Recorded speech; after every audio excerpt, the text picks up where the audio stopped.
Hello दोस्तों, मैं आज फिर लौटी एक नई कहानी के साथ। गरीब की बारिश। बिहार के गोपालगंज में रामदीन नाम का एक गरीब मजदूर रहता था। परिवार में उसकी उसकी बेटी मंगल और बेटी निशा थी। एक दिन सुबह के वक्त रामदीन अपनी पत्नी से कहता है, मंगल कुछ खाने को दे दे, फिर मैं जाकर देखूं, शायद कोई मजदूरी का काम मिल जाए। तेरा भी पूरे दिन भूखा रहना ये आने वाली बच्चे के लिए ये गलत है। मुझे अब रोजाना कड़ी मेहनत और मजदूरी करनी होगी। मंगला अपने पति से कहती है, अरे आप मेरी चिंता मत किया करो, तुम दोनों के साथ थोड़ा बहुत खा तो लेती हूँ। ये देखो, आधी चाय तुम्हारी आधी चाय मेरी, ये थोड़ी सी भुजिया खाई है, चाय के साथ खा लो। बेटी निशा वहीं बैठी थी। ये अपनी माँ से कहती है, माँ कुछ खाने को दो ना, भूख लगी है। मंगला बेटी से कहती है, रुक मैं तेरे लिए रोटी बनाती हूँ, फिर तू खा लेना। रामदीन बीच में ही बोल पड़ता है, मंगला आटा कहाँ है जो तू रोटी बनाएगी बनाएगी कहती है, एक रोटी का आटा रखा है जी, वही खिला दूंगी, आप चिंता मत करो, आप काम पर जाओ। रामदीन मन ही मन दुखी हो रहा था कि क्या करूं, क्या खिलाऊं मंगला और निशा को। मंगला का भी पूरा टाइम है, यहाँ बेचारी कुछ नहीं कहती। रामदीन बाजार में मजदूरी का काम ढूंढने निकलता है। एक दो दुकानों में काम मांगता है। एक दुकान में उसे बोरियां होने का काम मिल जाता है, पर गोदाम दुकान से कुछ दूरी पर था। दुकान का मालिक रामदीन से कहता है, देखो ये दुकान का लड़का तुम्हें गोदाम पर ले जाएगा। हाँ, तुम्हें गोदाम से बोरियां यहाँ दुकान पर लाने हैं, ठीक है। रामदीन भी कहता है, ठीक है सेठ जी, मैं ले लूँगा। रामदीन पूरा दिन गोदाम से बोरियां पीठ पर लाद के दुकान में उतारता रहा। दुकान मालिक रामदीन से कहता है, अरे कितनी बोरियां रह गई हैं भाई, दुकान बंद करने का समय हो रहा है। रामदीन कहता है, सेठ जी बस 4 बोरी और बाकी हैं। रामदीन दुकान पर सारी बोरियां रख देता है, बदले में 300 रुपये देता है। उन रुपयों से रामदीन कुछ खाने का खरीदता है और घर जाता है। घर जाकर रामदीन अपनी पत्नी मंगला से कहता है, मंगला ये कुछ राशन ले आया हूँ, कुछ दिन तो चल जाएगा। मंगला उस दिन दाल चावल बनाती है, जिसे देखकर निशा खुश हो जाती है। खुश होकर माँ से कहती है, माँ आज आपने खाने में दाल चावल बनाए हैं, मुझे ये वाली दाल बहुत अच्छी लगती है। मंगला बेटी को और डाल देती है और कहती है, ये ले बेटी, थोड़ी और दाल ले ले। रामदीन परेशान था और पत्नी से कहता है, मंगला आज तो ये काम मिल गया, पर आगे क्या होगा। मानसून भी आने उफान पर है और गोपालगंज का तो तुम्हें पता ही है, कब बाढ़ का कहर कभी गरीबों पर टूट जाए। कौन जाने, मुझे तो तुम्हारी चिंता हो रही है। तुम्हारे डिलीवरी का वक्त निकट आ रहा है। गोपालगंज में सब कुछ ठीक रहे। रामदीन इस चिंता में था कि मानसून आ गया है, कोई काम नहीं मिला तो घर कैसे चलेगा। अगले दिन रामदीन मंगला से कहता है, मंगला, मैं देखता हूँ पड़ोस के वीरेंद्र भैया बात रहे थे कि एक इंतजाम मरम्मत के लिए किसी को मजदूर चाहिए। मैं पता करके आता हूँ, शायद मिल जाए। मंगला रामदीन से कहती है, बाहर तो बारिश हो रही है, कैसे जाओगे? रामदीन कहता है, अरे ज़्यादा दूर नहीं जा रहा, पास ही में जा रहा हूँ। रामदीन एक पन्नी ओढ़कर बारिश में काम ढूंढने निकलता है। अचानक बारिश तेज होने लगती है। वो एक चाय की छोटी दुकान पर खड़ा होकर बारिश रुकने का इंतजार करने लगता है।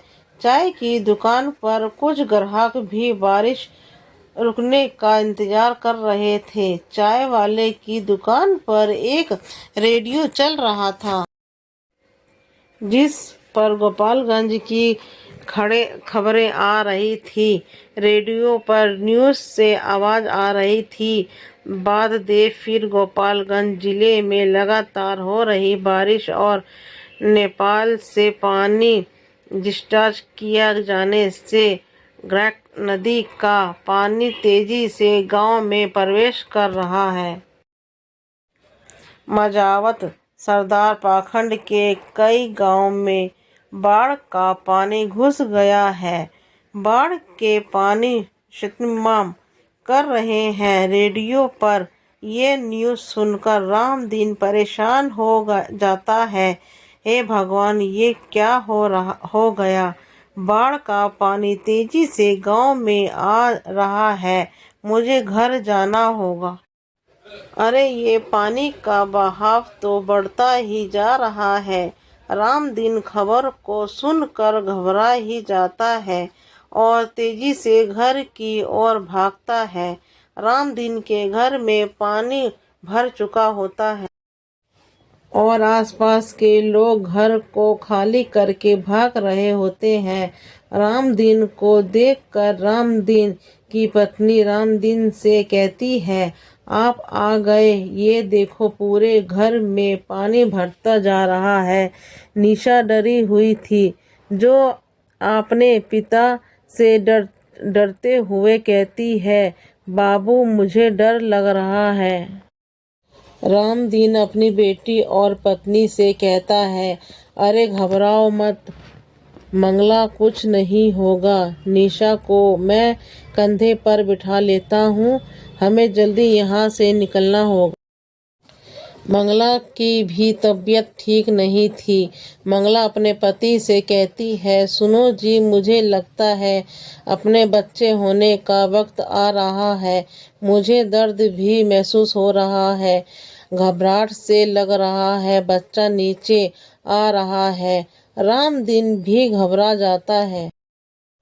मैं प्रभु क्या करूं? मैं विजेंद्र भैया को बुला कर लाता हूँ। वीरेंद्र भैया रामदीन वीरेंद्र भैया के घर के अंदर जाकर देखता है कि उसके घर में भी शाम बाढ़ का पानी आ चुका है और ये भी जाने की तैयारी में है। और वहाँ रामदीन से कहते हैं, रामदीन जल्दी से अब सामान बांध ले, हमें यहाँ से निकलना होगा, वरना कोई नहीं बचेगा, सब बाढ़ में बह जाएंगे। रामदीन दुखी होकर कहता है, वीरेंद्र भैया, मंगला को बच्चे का दर्द शुरू हो गया है, ये चल भी नहीं पा रही।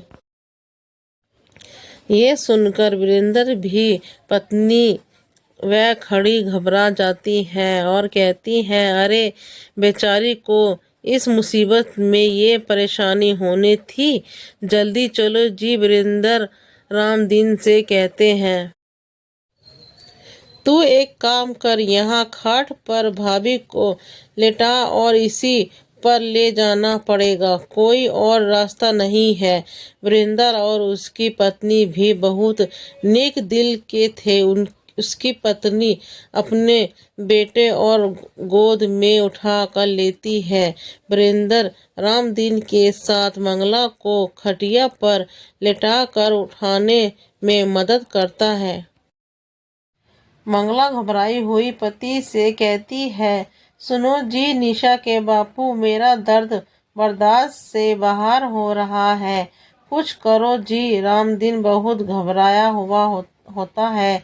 ये बोलता है, बाढ़ का पानी बढ़ता ही जा रहा है। वीरेंद्र भैया, वीरेंद्र रामदीन को हिम्मत बनाते हुए कहता है, अरे हिम्मत मत हार रामदीन, भगवान सब ठीक करेंगे। लोग पानी के बहाव से बचने के लिए इधर उधर भाग रहे थे। आज पता नहीं एक गरीब घर बाढ़ का कहर आया हुआ था, मानो सब कुछ ले डूबेगा। मंगला की हिम्मत जवाब दे रही थी। वीरेंद्र रामदीन से कहता है, अब एक ही उपाय है, रामदीन भाभी को किसी नाव में सहारा दिलवाना होगा। कोई नाव में लिटाने की मदद कर दे। बस कुछ लोग नाव लेकर गुजर रहे थे, जिन्हें रामदीन रोककर आवाज देता है, अरे अरे भैया, मेरी बीवी को बच्चा होने वाला है, अपनी नाव में जगह दे दो भैया। नाम वाला रामदीन से बोलता है, भाई हम खुद 5 लोग हैं, हमारी नाव इतनी वजन नहीं संभाल पाएगी। रामदीन बहुत लोगों के आगे गिड़गिड़ाता था। मंगला की तबीयत बिगड़ने लगती है। वह मंगला से बार बार कहता है, मंगला हिम्मत रख, मंगला हिम्मत रख। उसे बस अपना सहारा वीरेंद्र भैया ही दिखा रहे थे। वीरेंद्र भैया, मंगला को कुछ हो गया तो मैं। वीरेंद्र की पत्नी रामदीन को हिम्मत बांधते हुए कहती है, हिम्मत मत हारो भैया, यहाँ सामने शायद बचाव कमी नाव लेकर खड़े हैं। बचाव कमी उन लोगों को देख लेते हैं और कहते हैं, जल्दी से उन लोगों को मदद दो, शायद वो लेडीज प्रेग्नेंट है, चलो जल्दी। बचाव की टीम जल्दी से नाव लेकर रामदीन के पास पहुंच जाती है और मंगला को नाव में लिटाया जाता है। मुश्किल के वक्त मजबूरी में मंगला नाव में ही एक बेटे को जन्म देती है। सब लोगों की मदद से मंगला की जान बच जाती है। कुछ देर बाद सुरक्षाकर्मी भी मंगला और उसे बच्चे के साथ उन सभी को एक सुरक्षित जगह पर पहुंचा देते हैं। रामदीन सुरक्षित कर्मचारियों को धन्यवाद देता है, आपका बहुत बहुत शुक्रिया, आज आपने हमारी मदद की। सुरक्षा कर्मी रामदीन से कहते हैं, ये हमारा फर्ज था जो हमने निभाया, इसमें धन्यवाद की कोई बात नहीं। रामदीन वीरेंद्र और उसकी पत्नी को भी धन्यवाद कहता है, वीरेंद्र भैया, भाभी जी, और आज आप दोनों ने हमारी बहुत सहायता की है। वीरेंद्र उसे कहता है, अरे भाई, तू मेरे को भाई भाई कहता है, फिर ये धन्यवाद किस लिए? आज भाई के गले लग जा, आज एक बेटे का बाप बन गया है तू। निशा भी खुश होकर कहती है, मेरा छोटा भाई आया है। बापू रामदीन खुश होकर कहते हैं, हाँ तेरा छोटा भाई आया है। मंगला, अब तुम ठीक हो ना? मंगला कहती है, जी मैं ठीक हूँ, पर अब हम कहाँ रहेंगे?